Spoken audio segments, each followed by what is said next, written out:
Olá a todos, eu sou o professor Olavo e hoje vamos falar sobre potencial elétrico. Vinheta.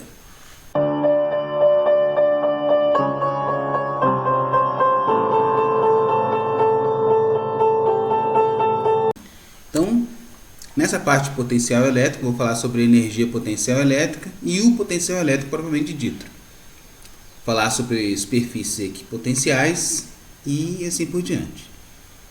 Quem quiser pode pausar aqui para ver as partes que a gente vai estudar nessa aula de hoje. Bem, a primeira coisa que eu vou fazer é, pensem comigo, vamos supor que eu esteja em uma região permeada por campo elétrico. Se eu abandono uma carga de prova Q em uma certa região, essa carga ela vai sofrer uma força F e se ela não estiver presa, ela pode se deslocar. Força, deslocamento, me subentende um quê? A um trabalho. Tá? Então, esse trabalho, eu posso computar o trabalho que existe, o trabalho por carga de prova que eu tenho. Porque, por exemplo, se eu dobro a carga de prova, eu dobro a força, vou ter um deslocamento. Se eu triplico a força, assim por diante. Então, é como se eu tivesse um dobro, triplo, um quádruplo de trabalho, para um dobro, um triplo, um quádruplo de carga elétrica. Então, isso aqui já subentende, que até aparece aqui embaixo, a definição desse tal potencial elétrico aí. Né? Bem, vendo aqui, energia potencial elétrica. A variação ΔU da energia potencial elétrica de uma carga pontual, quando a carga se desloca de um ponto inicial para um ponto final, que está ilustrado aqui do lado, né? Então, eu estou saindo daqui, chegando até outro ponto com a carga, né, na presença de um campo elétrico é dado por isso aqui. Então, a variação dessa energia mecânica aí, ela é dada pelo trabalho. Então, aqui eu tenho um trabalho que uma força F realiza ao longo do caminho C, que é deslocar essa carga de um ponto para outro aqui. Uma força é dita conservativa quando o seu trabalho independe do caminho, trajetória, dependendo apenas de onde ela chega até onde ela sai, né? Ou seja, se a força é conservativa, só me depende de onde ela sai, os pontos iniciais e finais dela. A força central é, portanto, um exemplo de força conservativa. Outra maneira equivalente de definir uma força conservativa é dizer que sua circulação, isto é, a integral de caminho fechado dela é zero.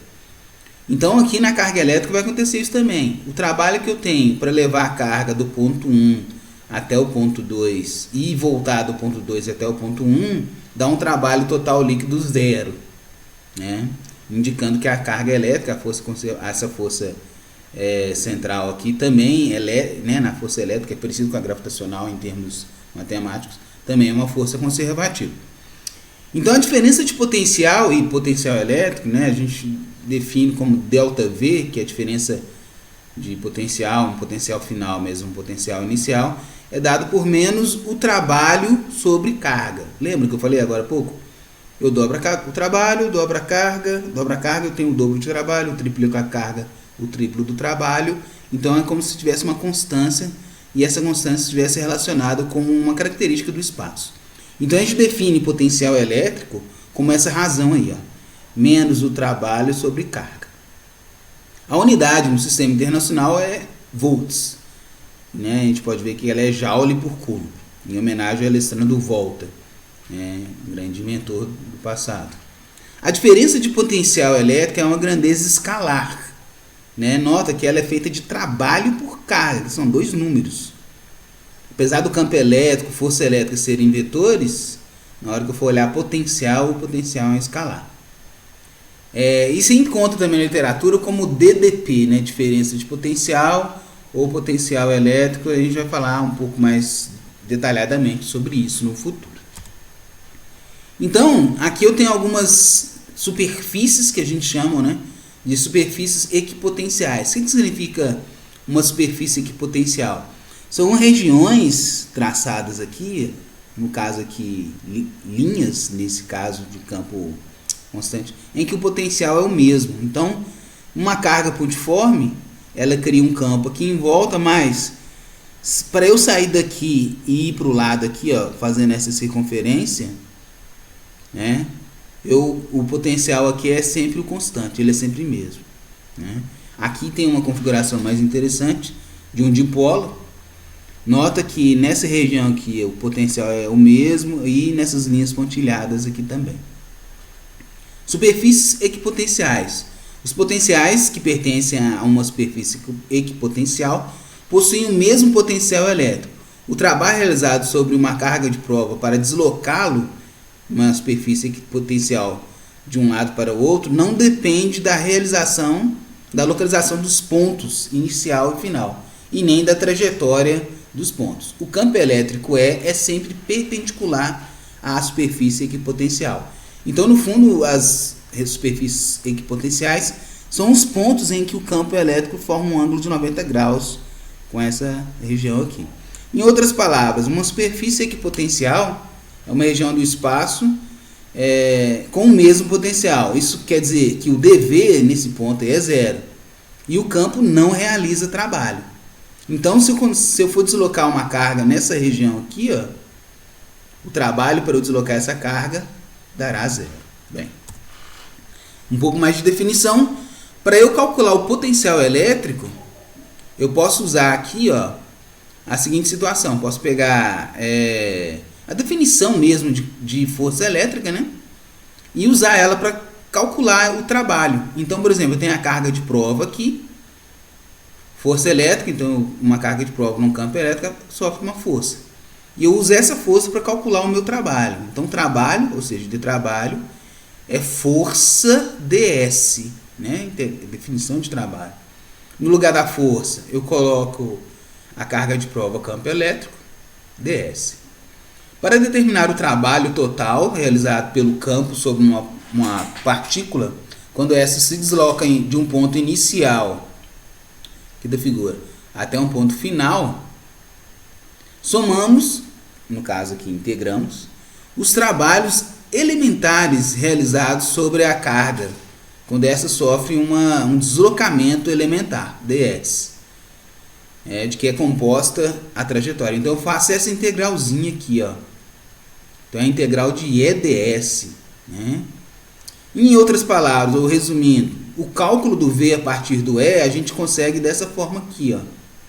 Nota que quando eu passar essa carga para cá dividindo, eu vou ter aqui trabalho por carga, que foi que a gente definiu logo aqui anteriormente, né? Trabalho por carga como V. Tem um sinal dançando aí, que vocês vão encontrar na literatura a diferença entre trabalho realizado sobre o sistema e trabalho que o sistema realiza, tá?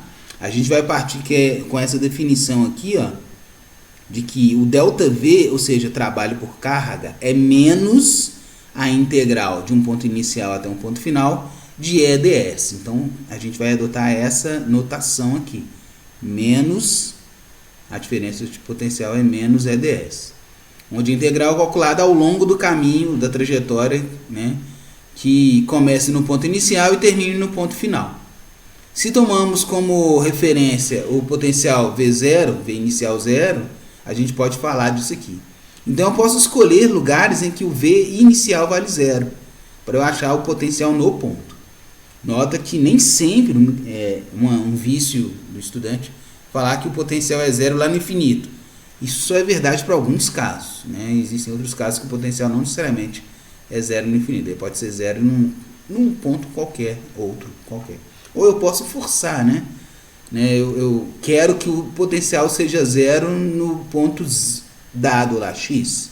Aí eu vou achar o potencial no outro ponto em relação a esse 0 que eu defini.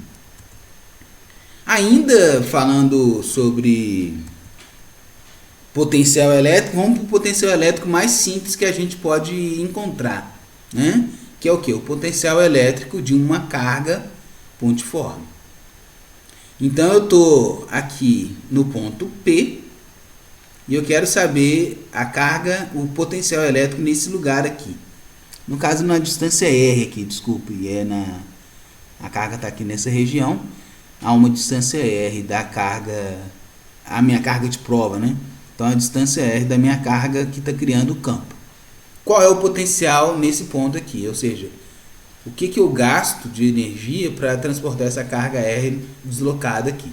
Então a gente usa a definição, eu vou integrar de um lugar até outro, né, o meu campo dr. O campo é o campo elétrico de uma carga pontiforme. E note que aqui ele já deu um spoilerzinho, né, falando que eu vou fazer uma integral de uma região de um ponto R que eu quero avaliar, ou seja, eu vou transportar essa carga de prova do ponto R maiúsculo até um ponto em que ela dá zero. No caso aqui é quando R for infinito, ó, onde usamos os limites RI igual a R e o R final igual a infinito. Temos ainda que V de R é igual a V, e o V final, que é o V lá no infinito, eu vou chamar de zero. O campo E, nesse lugar, é dado por isso daqui. Então, a conta que eu vou ter é o seguinte. O V final, meu V0 menos o meu V, é igual a Q sobre 4πε0, e essa integral aqui, ó, de R até infinito. Fazendo essa integral, eu acho, aqui está o quadrado, né? Tem um menos que sai aqui, que corta com esse menos. Eu chego que o potencial de uma carga pontiforme é igual a 1 sobre 4πε0 carga por R. Nota que isso aqui é um número, né? Então o que isso aqui significa? Significa que para eu pegar uma carga lá do infinito e trazê-la até as proximidades de uma outra carga aqui, ó, eu realizo esse trabalho aqui para cada carga que eu faço. Então, guardem. Uma partícula de carga positiva produz um potencial elétrico positivo. Uma partícula de carga negativa produz um potencial elétrico negativo. Né? Porque olha só que o V ele é diretamente proporcional à carga. Então, se a carga for negativa, eu tenho um V negativo, ou seja, um trabalho negativo por carga. E se a carga for positiva, eu tenho um V positivo. E aqui, explicando a ilustração, ó, a carga pontual positiva aqui produz o campo elétrico E e um potencial elétrico V no ponto P, né? Então ela faz essas duas coisas, produz o campo elétrico e um potencial nesse ponto. Calculamos o potencial deslocando uma carga de prova Q0 do ponto P até o infinito.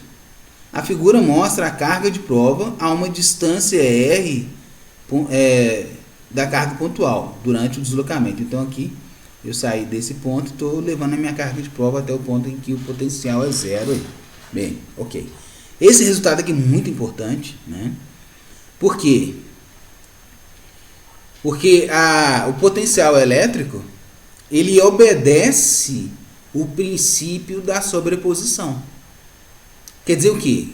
Podemos calcular o potencial produzido por um certo ponto, né, por um grupo, em um certo ponto, por um grupo, né, o campo potencial em um certo ponto, devido a um grupo de cargas, né, com a ajuda do princípio da sobreposição, que a gente já usou em vários outros momentos lá, tanto para calcular a força elétrica, né, na lei de Coulomb, que a gente tinha várias cargas, poderia achar a força que as várias cargas produziam em uma, e a gente usou também o campo elétrico de várias cargas que produzem um ponto.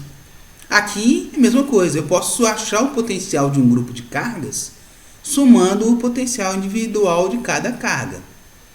Né? Então, assim, usando a equação 26 anterior lá, né, mas com o sinal da carga incluído, né, calculamos separadamente os potenciais produzidos pelas cargas no ponto dado e somamos os potenciais. No caso de N cargas, o potencial total será dado por esse somatório de 1 até N dos potenciais individuais do VI. Ou seja, 1 sobre 4πε0 e eu vou somar aqui a carga individual, a carga I sobre RI, né, para as N cargas. Se eu tiver duas, então é de 1 a 2, 10 cargas, assim por diante. Onde o QI é o valor da carga I, da ordem I, e RI é a distância radial entre essa carga I e o ponto que eu quero aplicar. O somatório acima é uma soma algébrica, né, e não uma soma vetorial. Né? Lembra que o potencial ele é um número, ele é um trabalho por carga, então trabalho já é uma grandeza escalar. Então a soma aqui é uma soma algébrica, né? Não é uma soma de vetores. Esta é uma vantagem importante do potencial em relação ao campo elétrico. E essa equação aqui é poderosíssima, por quê? Lembra quando a gente teve que achar o campo elétrico de um objeto que não era pontiforme? Então, vai acontecer a mesma coisa. Mas antes vamos pegar esse caso aí. Calcular o potencial elétrico de um dipolo. É o caso mais simples. Então, o que é o dipolo? O dipolo nada mais é do que duas cargas. Então, para eu calcular o potencial elétrico do dipolo, eu tenho que achar o potencial de duas cargas. Então eu vou usar essa fórmula aqui, onde meu N vale 2. Ou seja, eu vou calcular o potencial elétrico de duas cargas. Então eu vou somar uma carga que eu chamei de V+, e o potencial da outra carga eu chamei de V-. O que o V+ é? O V+ é a carga positiva e ela está à distância R mais do ponto que eu quero avaliar. Enquanto que a carga negativa vai estar na distância V- do que eu quero avaliar. Se você observar bem, então eu vou ter isso aqui. O potencial vai ser Q sobre R+, somado com o menos Q, nota que aqui é negativo, sobre o R-. Fazendo as contas aqui, eu vou ter um MMC de 1 sobre R+, menos 1 sobre R-. O MMC disso dá R- vezes R+, isso divide por isso dá o R-, isso divide por isso dá o R+, então aparece R- menos R+ aqui em cima. Então agora pense comigo em termos de vetores, tá? Aqui já está ilustrado. Então o R+ está aqui e o R- está aqui. Nota que a gente pode fazer um desenho aqui, um traçado aqui. Esse ângulo aqui, ele é aproximadamente o ângulo de baixo aqui, se o R for muito longe, for muito grande. Então esse cara aqui, ele é quase igual ao de baixo. Então o que ele fez aqui foi uma aproximação já de uma vez. Quando o R é muito maior do que o Z, né? Que o D. Então nesse caso aqui, se eu tiver num caso em que o Rzinho for muito maior que o D, isso aqui é verdade. Esse ângulo aqui de dentro, ele é aproximadamente esse ângulo de baixo, né? Porque está tudo muito longínquo. E aqui, até nesse caso próximo aqui, ele é muito parecido, apesar de não ser o mesmo. Então, nessa aproximação, se esse ângulo aqui for D, for θ, o que eu vou ter aqui, O D vai fazer papel de hipotenusa. Então, para eu chegar, por exemplo, aqui, esse aqui é o R menos. Nota que o R menos, eu tenho uma relação aqui, Posso usar por aqui que é mais prático, O R de dentro aqui, Esse R de dentro aqui, Então, nota que eu tenho que aqui, esse cara cosseno, o D sobre 2. Então, esse pedaço aqui, vou chamar ele de D sobre 2 cosseno θ.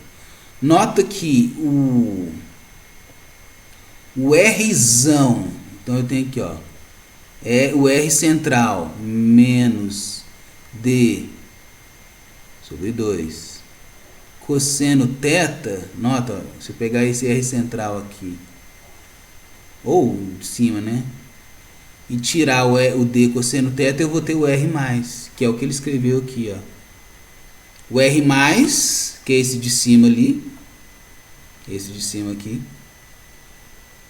ele é o R central, esse R central aqui, tirado esse pedaço, né? Que é o que ele fez aqui, E esse pedaço aqui vale quanto? Ele é metade disso aqui cosseno, ou seja, D sobre 2 cosseno.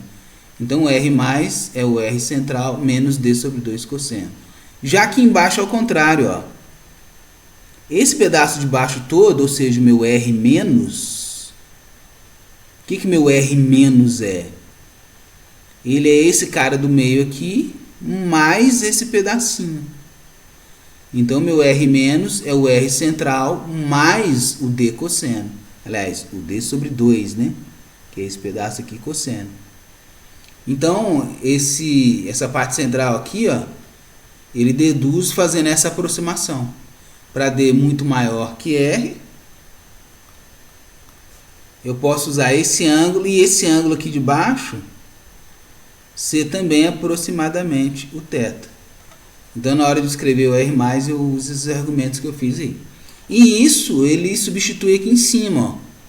Porque R menos o R+, é o de baixo menos o de cima.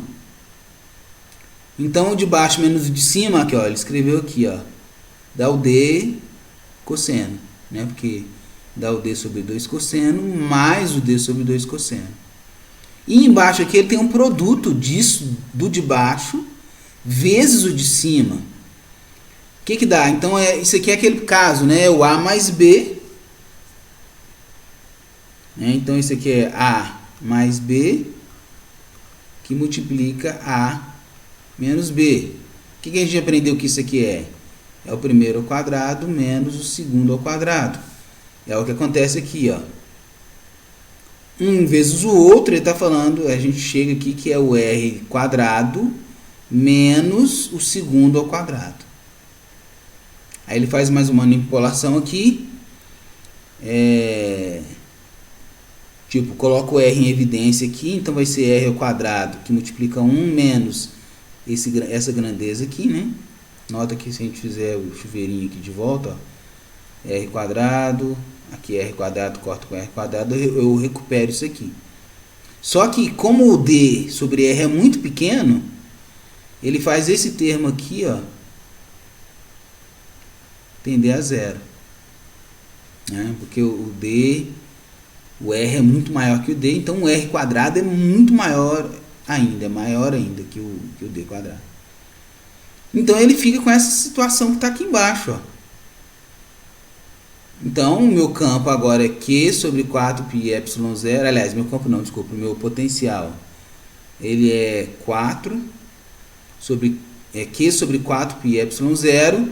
E esse produto aqui deu o quê? Em cima deu D sobre D cosseno. E embaixo sobrou o R quadrado. Aí a gente usa a definição do P. E a gente tem aqui, ó, P cosseno sobre 4πε0 R. E que simplifica para isso daqui. Lembra? Qual é a definição do P? O P ele foi definido como um vetorzinho aqui, ó, que liga a carga negativa à positiva. Então, o meu P é esse vetor aqui. P cosseno, lembra que ó, o θ aqui, ó. O R está aqui, ó. O R minúsculo, né? Que está aqui. Nota que P cosseno é como se fosse o produto escalar entre o Pzinho, que está aqui para cima, e o Rzinho, que está nessa direção aqui, central aqui. Então, produto escalar ali, ó, é equivalente a pegar o P cosseno. Esse é o campo, esse aqui é o potencial elétrico de um dipolo, né? Muito útil aí. Nota que aqui já aparece aí já não é necessariamente nem frontal, nem numa das laterais. Já forma um ângulo qualquer aqui. Que a gente pode deduzir, né? Por exemplo, se o ângulo aqui for 90 graus, dá zero, né?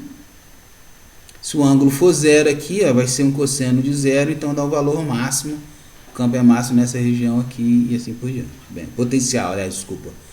O potencial a 90 graus aqui dá zero, então realmente o campo vai estar 90 graus aqui, enquanto que aqui o potencial dá máximo. Bem, então, vamos começar agora a fazer o potencial de outras figuras que não pontiformes. E a primeira que a gente vai fazer aqui é o caso do campo elétrico, do potencial elétrico de uma haste fina. Nota que agora, se fosse uma haste fina com um campo na parte central aqui, ó, a gente ia repetir a resposta que a gente tinha antes. Mas aqui a gente vai fazer um caso mais específico. É o quê? Ao invés de ele estar aqui na parte central, ele vai estar numa lateral aqui. Lembra que eu falei que esse campo é um pouco mais cuidadoso? Porque esse campo ele vai estar apontando para fora sim, então ele tem uma componente na horizontal e uma componente no vertical. Mas aqui eu estou interessado em achar o campo, em achar o potencial elétrico. Então eu faço o que? Eu faço de sempre. Vamos tomar novamente o potencial no infinito como sendo nulo, né? Para esse caso aqui também dá certo, porque se eu for lá para o infinito, esse cara que se parece com uma carga pontiforme. Então, como na carga a gente já viu que o potencial no infinito é zero, aqui eu vou repetir a receita. Mas lembre, nem sempre isso é verdade. Existem algumas configurações que o potencial não é zero no infinito. Nesse caso aqui é. E eu vou pegar o potencial elétrico de uma carga pontiforme, ou seja, é o de sempre. A gente vai pegar aqui um dQzinho. Esse dQ produz um potencial aqui. Esse potencial é dado pelo potencial de uma carga pontiforme. E o que eu vou fazer em seguida é somar todas as contribuições dessa haste, ou no caso aqui integrar o meu dVzinho. Aí eu produzo um dV, eu somo, no caso que integra esse dV. Então eu vou cair nessa integral aqui, ó, que é um dQ sobre R. O desafio é achar quem é o dQ. Nesse caso aqui, como que a gente faz? O de sempre, que é o quê?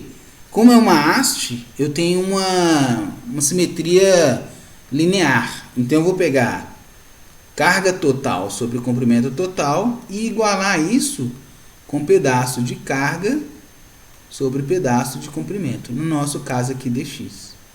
E isso aqui, ó, tudo sobre tudo, é o meu lambda. Então, já que isso tudo aqui é meu lambda, eu chego nessa expressão que está aqui, ó. O meu dq é lambda dx, que está aqui. Aí o resto é só fazer integral. Sobre 4πε0 e o raio. Qual que é o raio aqui? No caso, o raio é essa distância aqui, ó. O R. Nota que esse R é a hipotenusa desse triângulo aqui, ó. X, 90 graus com D.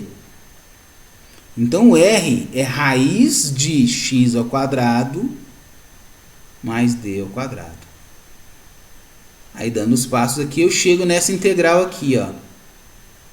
É uma integral de dx sobre x ao quadrado mais d ao quadrado elevado a meio. Para resolver esse tipo de integral, como é que a gente faz? A gente usa substituição trigonométrica de novo, né? Como é que vai ficar isso aqui, ó? Porque aqui dentro tem um x quadrado. Eu vou usar esse triângulo aqui mesmo, ó. Vou fazer um ângulo θ aqui em cima. Um ângulo θ aqui. E vou fazer o seguinte. Vou definir o meu... Aí eu já fiz isso lá na carga na linha de carga. Eu acho que eu vou deixar um card aqui para vocês olharem enquanto a gente faz da linha de carga. Mas basicamente eu vou fazer aquelas substituições de sempre, que é o que? Eu vou falar que x sobre d é igual ao meu tangente de θ.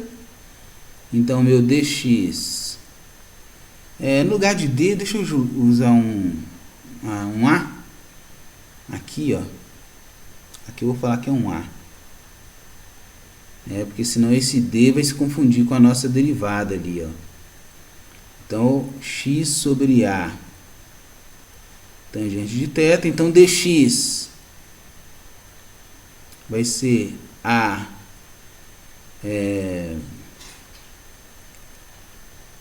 secante quadrado de θ dθ. E assim por diante. Aí aqui embaixo eu tenho só lembrar que x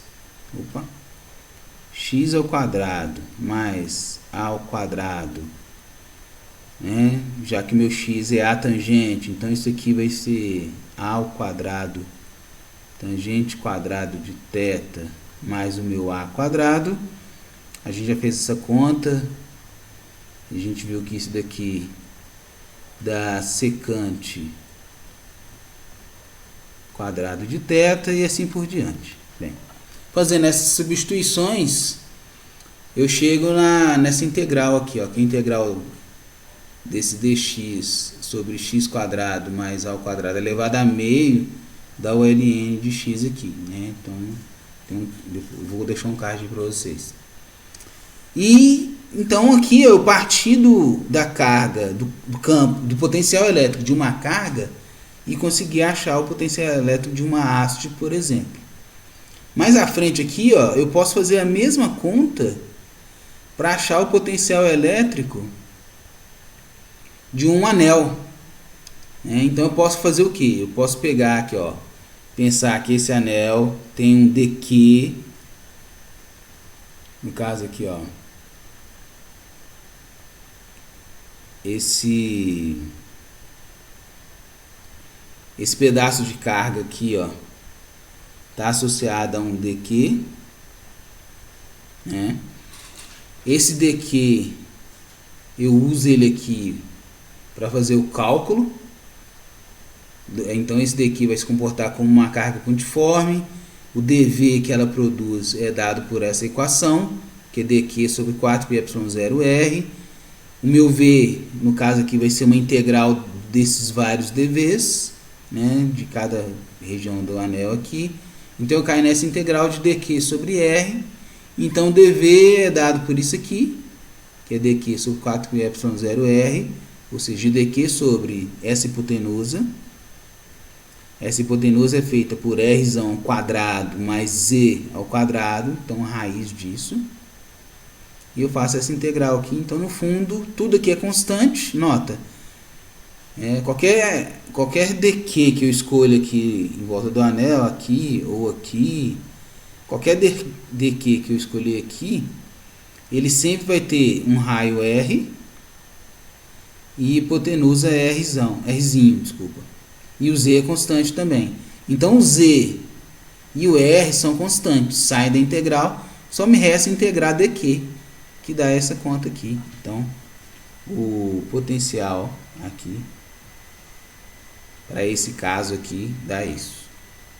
Então achou o potencial de um anel, né, carregado. E vou continuar aqui, deixa eu ativar a canetinha aqui. Para esse caso aqui, eu posso, por exemplo, fazer um pouco diferente do que ele fez aqui. Deixa eu ver o que ele fez. Ele pegou 2PRL, ele usou esse elemento todo aqui de anel como um elemento de carga. Vou fazer um pouco diferente. Vou fazer aqui o seguinte. Eu vou considerar um arco de circunferência aqui. Eu vou falar que esse setor aqui é o meu DA. Então o que eu vou fazer aqui? Eu vou fazer isso aqui, ó. A minha D carga sobre DA é igual a carga total sobre a área total, né?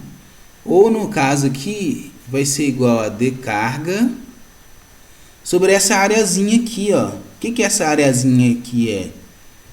Vou falar que ela é isso aqui, ó. Então é como se eu tivesse aqui um arco de circunferência. Esse cara aqui é um comprimento de circunferência, ou seja, eu vou usar um R assim, ó. Ele é um R aberto assim. Ele é um R de θ e um dr. Opa, tem que ser um R diferente aqui, um R aberto, para não confundir com esse R que aparece aqui, ó. Esse R que aparece aqui, esse Rzinho aqui, ó, é o R que está aqui. Esse R aberto eu vou usar ele dentro do meu dq aqui. Então na hora que eu fizer essa integral aqui, ó, isso aqui na verdade vai virar uma integral dupla. Então V vai ser 1 sobre 4π ε0, uma integral de 0 a r. Nota que aqui, ó, eu tenho que sair da origem e chegar até a borda. E outra integral de 0 a 2π, né? De quem? Do dq, o que é o meu dq? O meu dq está aqui, ó. O meu dq, ele é, vou chamar esse cara aqui de sigma.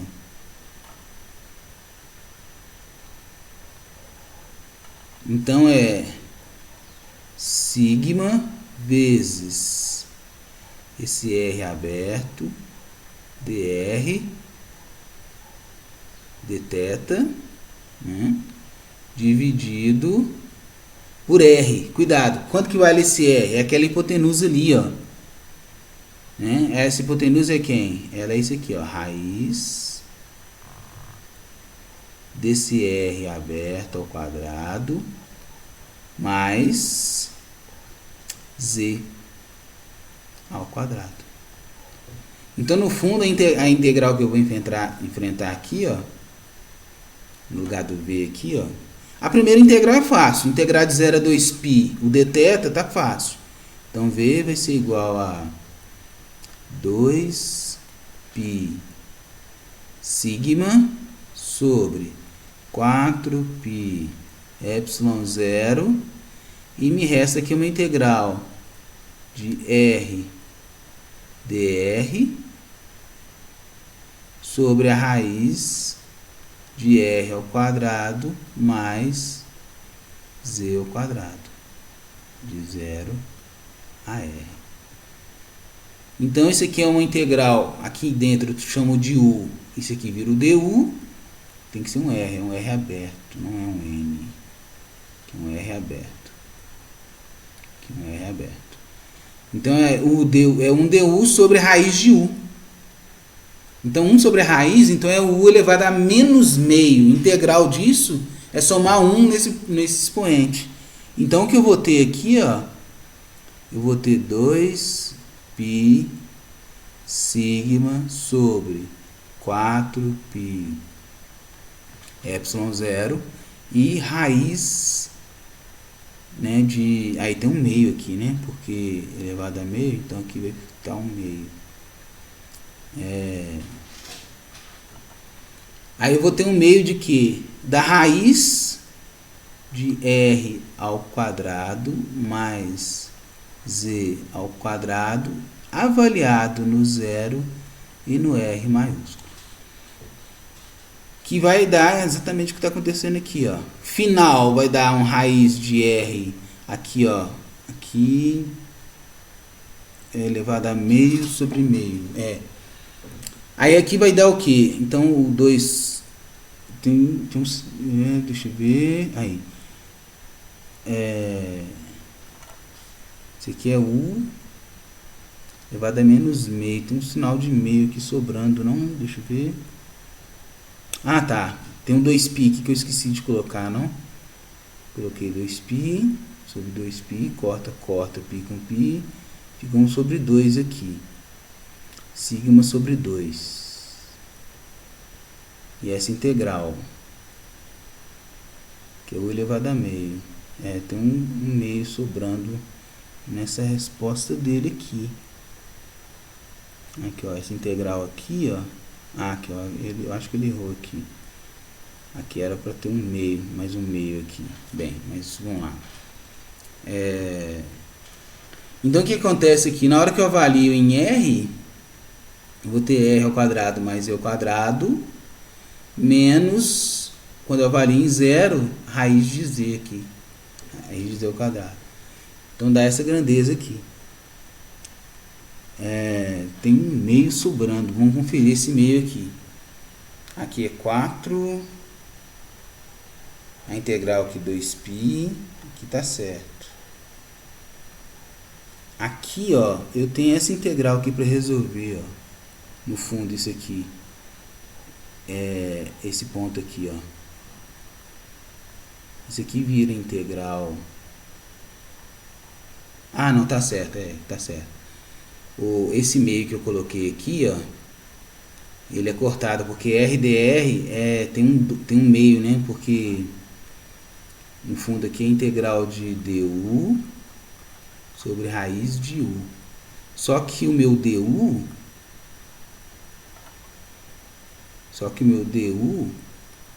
é 2R dr. Então tem esse 2 aqui, ó. Então esse 2 aparece aqui, ó. Então, aqui eu tenho que dividir, multiplicar e dividir por 2. Aí corta esse 2. Aí na hora que eu executo a integral, aparece mais meio. Esse meio aqui, então ele não precisa estar aqui. Deixa eu usar a borrachinha aqui. Então na hora que eu faço essa integral, esse meio aqui não precisa. Porque ele já aparece aqui, ó. Ele já vem daqui, na hora que eu faço o DU.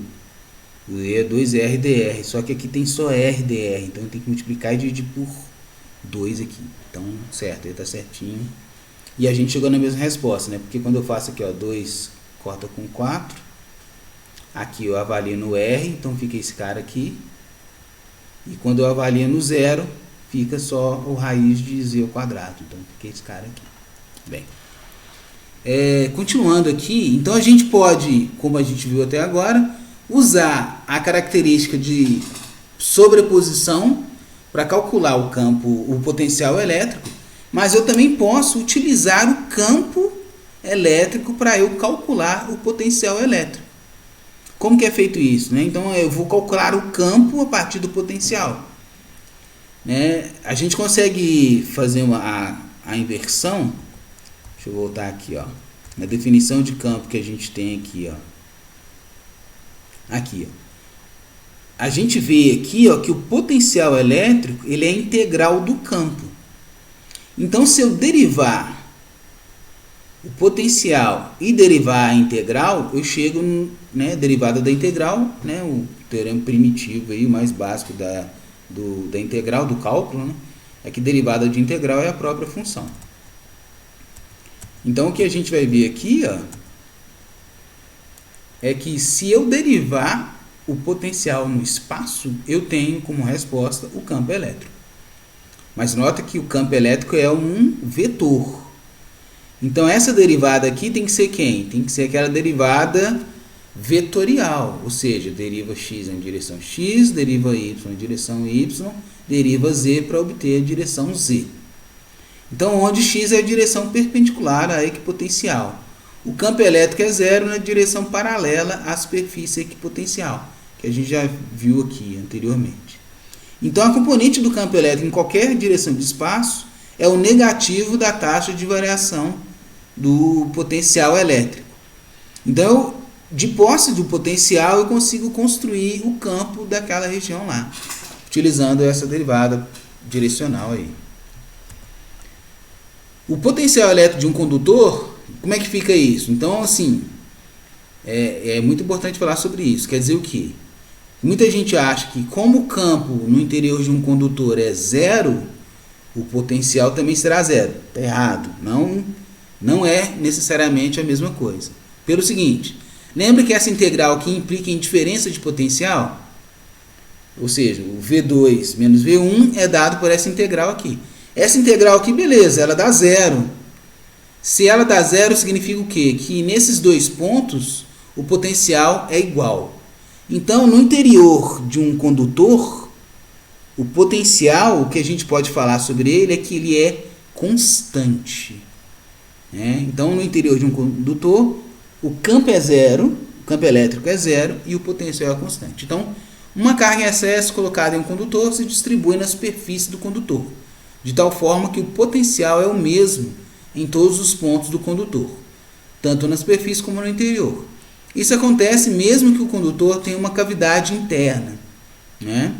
Aqui tem uma figura de um condutor na presença de um campo, ó, um condutor descarregado submetido a um campo elétrico externo, né? Então nota que aqui dentro não tem nenhuma linha de campo, né, indicando que o campo lá é zero. Os elétrons livres do condutor se distribuem na superfície, de forma que o campo elétrico no interior é nulo e o campo elétrico na superfície é perpendicular à superfície aqui. Beleza. Bem, então é isso. Gostou, né? Bem, eu me diverti.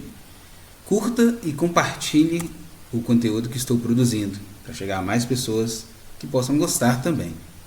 Até o futuro.